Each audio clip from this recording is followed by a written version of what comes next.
Boundaries define a space where we end and where others begin, both physically and emotionally.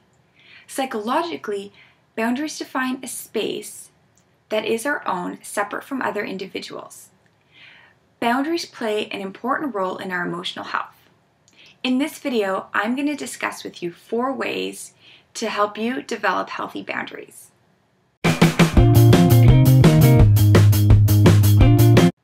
Boundaries can be affected by several factors, such as our culture, our gender, and life experiences.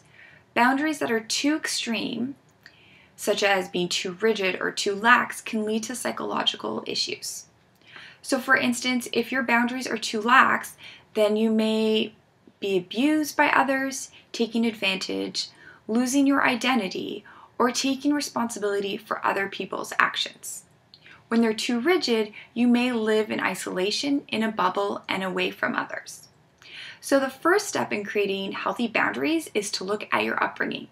What was your childhood like? What was your communication like in your family? Were people overbearing, making decisions for you, or were you typically left on your own when you could have used that support and guidance? Second, you want to look at your relationships now. What are the boundaries like in your current relationships? Do you like to take control of situations? Do you like to be in relationship with others who take control over you? These indicators can have a huge impact on the way you set your boundaries today.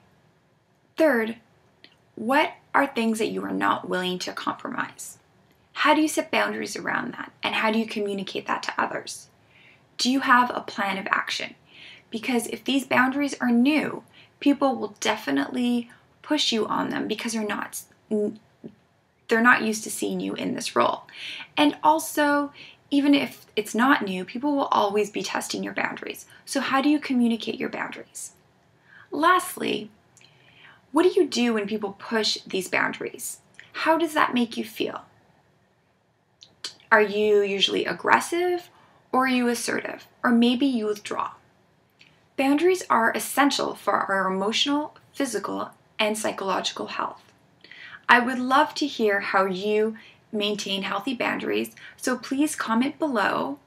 If you like this video, please share, and please sign up on my website for free weekly coaching.